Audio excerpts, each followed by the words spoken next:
नमोस्तु गुरुवर। समस्त मुनि संघ के चरणों में मेरा त्रिवार नमोस्तु नमोस्तु नमोस्तु।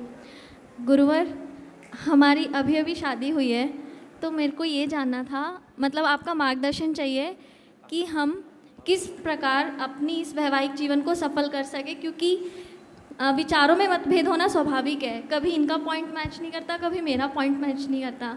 हम करंटली अभी सिंगापुर में रहते हैं, तो हम एक दूसरे का सपोर्ट बने, ना कि मतलब प्रॉब्लम्स क्रिएट हों। तो आपका मार्गदर्शन चाहिए। मुझे आशा है कि तुम लोगों के साथ एक दूसरे के प्रति सपोर्ट वाला ही होगा, क्योंकि मैंने नोटिस किया कि तुमने इसका नहीं बोला, इनका बोला है। तो जहाँ एक दूसरे के आदर की भावना होती है, वहाँ प्रेम अपने आप पनप जाता है। ये एक बहुत शुभ पक्ष है। देखो, विचारों में भेद होना और विचारों में टकराव होना, दोनों में बड़ा अंतर है। विचार भेद से कोई प्रॉब्लम नहीं। प्रॉब्लम तब होती है जब हम वैचारिक टकराव में जीते हैं, और वैचारिक टकराव तभी उमड़ता है जब हम अपनी बात पर आग्रहशील हो जाते हैं, अपनी बात को थोपना चाहते हैं। संत कहते हैं अपनी बातों को थोपना नहीं, अपनी बातों को रखना है। अपनी बात रखो, पर अपनी बात थोपो नहीं।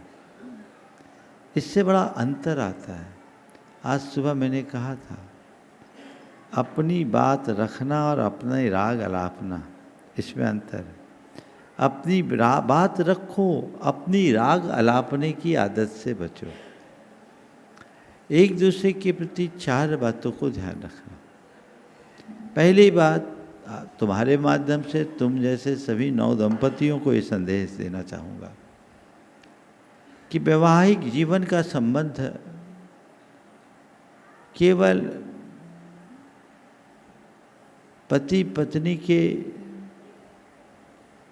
एक भावनात्मक संबंध तक सीमित नहीं है।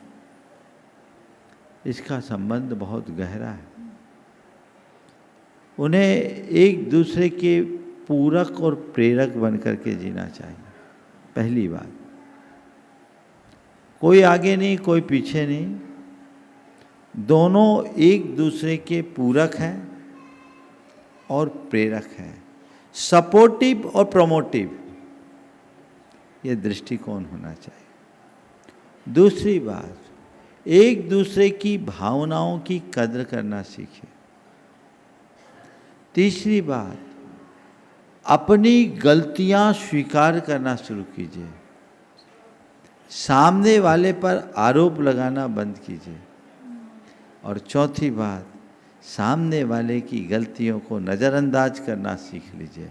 अगर इतनी बातें सीख लेंगे तो मुझे नहीं लगता कि किसी तरह की खींचातानी की बात आए। नमोस्तु गुरुवर, नमोस्तु।